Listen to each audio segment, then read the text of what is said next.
Alright, welcome back. Today we are looking at the Ping G410 irons. This has been a long time coming. They look quite nice, don't they? Let's get stuck into it.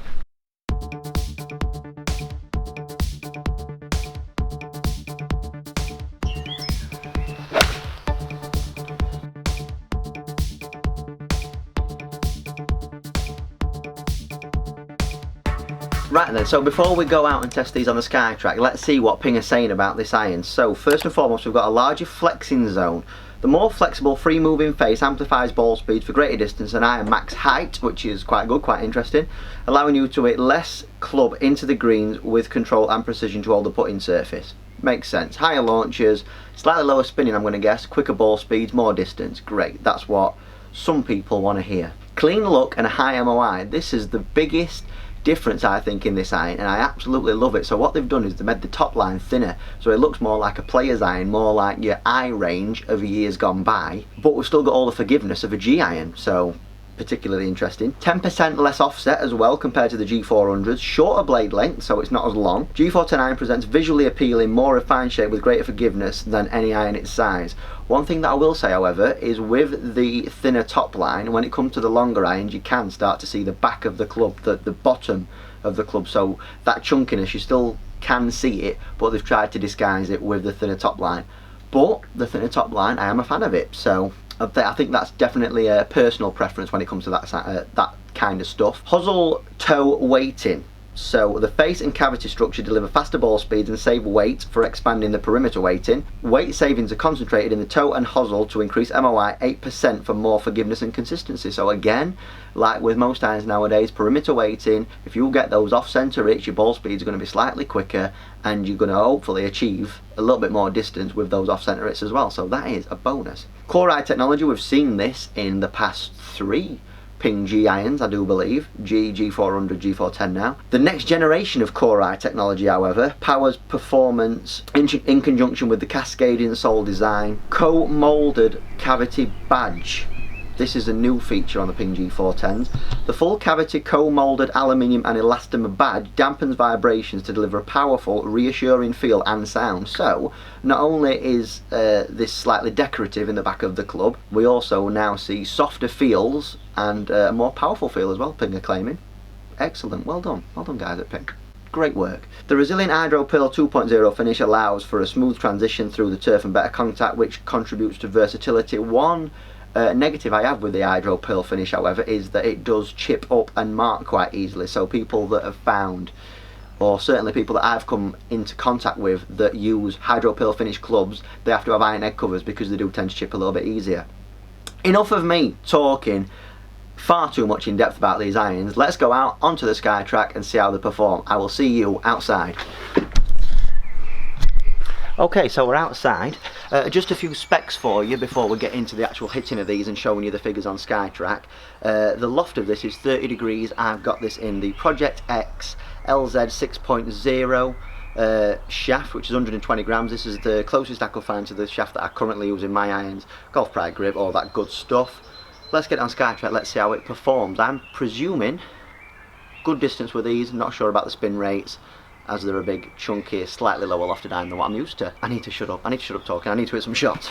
Balls wise, I'm using a 2019 Titleist Pro V1 as well. Right, so we're all set up on the SkyTrack now. I've just had a few warm-up shots and this club does appear to be definitely about 15 yards longer than what I hit my 7 iron. It's been going about 180, so I've got the green set up on the SkyTrack, about 180 yards. I'll bring that up on screen for you as I'm hitting a few. I'm going to talk to you about my thoughts, feelings and impressions of this golf club as I'm hitting them. And yeah, let's see how it goes. So, first impression, just I've had a few practice swings. This feels a little bit heavier. I don't know whether that's to do with components that I've got in this golf club, but head weight does definitely feel a little bit heavier. I know with the standard shaft the swing weight is D0. You swing weight guys out there will know a little bit more about that than I do because I've not even looked into swing weight to that kind of depth. But yeah, let's see a few.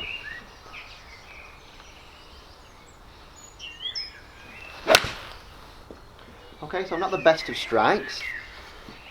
Little bit pulled on target, but you look at that distance, that flag is out there at 180.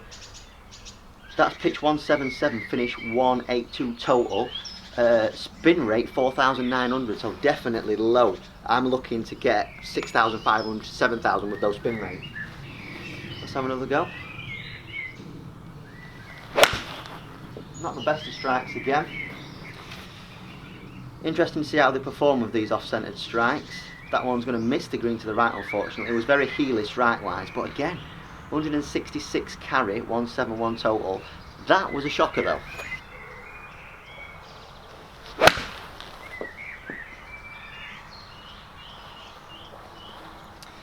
That one's a bit better, straight at it. Let's see what it's like for distance. Very good actually. Pitch 173, finish 178. Spin rate's very low again though. Feel wise, it's not forged, it's a cast head, so I'm not expecting it to be extremely soft. It does still feel a little bit thuddy, even though I've got a slightly softer ball. Yeah, let's have another go. I know when I've tested Ping G700s in past, that with having the hollow head of the real extra spring, and there's a little bit more of a clickier noise than what you get with this, you do really feel as though that's going to go further. This, it's quite unassuming. You've got that thin top line, you can hit a few out there, and it just goes without almost making a song and dance about it, if you know what I mean.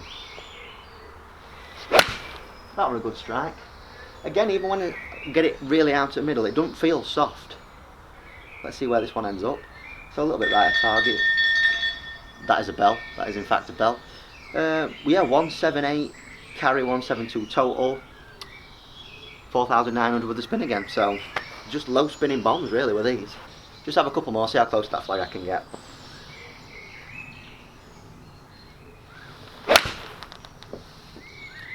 Yeah, still quite a firm strike. Straight at it though, let's see how close this one gets. Is it good for distance? Looks a bit short. Okay, not bad, yeah, I'll take that, that's a good golf shot. Revs of spin just climbed up slightly there, 5,300. All of these been launching at approximately 16 to 19 degrees, which is where I like to see me 7-irons launch. That ball flight were actually really quite nice, very straight. Last one then. A little bit right, I'm guessing. Oh yeah, not the best shot. Can't really end on that one really, can we? Hitting green. Distance up there again though, so those off-centre strikes are definitely getting out there. That might be to do with some of the new technology that's in this. Okay then, last shot before we go inside and we look at the figures. Can I hit a close one? Comment below. If I don't, feel free to comment, Jack, you are useless. Not a bad line. That's a bit better. Good for length. Yeah, carry 178, finish 182. Right, so that were my kind of thoughts and feelings. Let's go back inside and I'll give you my overall conclusion on the Ping G410 iron. Right, so we're back inside now. That was quite an interesting test to be fair. It 10 shots, well it 12 shots actually, but I've had to delete 2 so they all fit on one screen. So when I show you around about now, you can see them all. So we have got average carry 171, average total 177. That is about 12 yards further than what I hit my 7-iron, I do believe.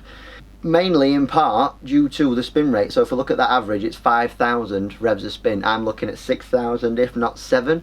So this unfortunately is not an iron that I will game. However, the kind of golfer that I will recommend this to is the golfer that is seeking more distance. And usually, when you find a golf club that has got the lower loft, like this has, I mean, this has got 30 degrees of loft, my 7-iron you're looking at more like 33, 34, so it's almost a full club. If you're a golfer that is just wanting more distance, don't be put off by the less loft because of the new technology that they've got in this, which promotes the higher ball flights. Like I said, my launch angles ranging anywhere between 16 and 19, coming out of an average of 17.9. That's definitely an appropriate launch for me. I just saw the lower spins which contributed to more distance, so I think for a lot of golfers this is going to be a really good club. The only downside for me is with it being cast, and I'm used to playing forged, if not still cast but quite softer feeling golf clubs, it did feel very firm despite the Pro V1 golf ball that I use, which is one of the softest that you can buy. Looks wise, I think it looks great. I really do like that thinner top line, you know. If you can get over the longer irons, you're just seeing the rudder, what should we call that? Comment below, what should we call that? You know what I mean, don't you? If you can just put up with seeing that back end of the club coming out because the top line is a little bit thinner. When it comes to the shorter irons, with it being a shorter blade length, they do look brilliant for a G iron as well. This is something that is maximising forgiveness. You've almost got the look of a player's iron. But yeah, on this occasion for me, spin rate's just a little bit too low. I'd be worried that I'd get that occasional knuckle ball on course which sends it particularly on our greens at the minute, which are extremely firm. I don't think I'd be able to hold many of these with a 7-iron, whereas with my irons, those higher spin rates, I do feel as though I can hold them. This is why they're just not for me. However, plenty of golfers out there, and I would encourage as many of you as possible to go test these. I think these are a great iron. Fantastic looking, very reasonably priced, because when you're looking at TaylorMades now and other irons such as TaylorMade, I'm not just saying them, calling them out on their price. A lot of golf clubs are expensive, really expensive. The Pings are quite modestly priced. Definitely go and try and get fitted. Have a go with these, let me know what you think. Have a different go with a couple of different shafts. I know I have my Project X's in there, which is what I've got at the minute, so I'm quite comfortable with those. But yeah, all in all, very impressed with the Ping G410 irons. If you'd like to see me do an on-course test with the Ping G410 irons, please comment below, let me know.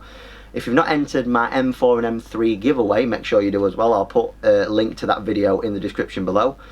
And pretty much that's it from me today. So, Ping G410 irons got a thumbs up from me. Until next time, thanks for watching. Cheers.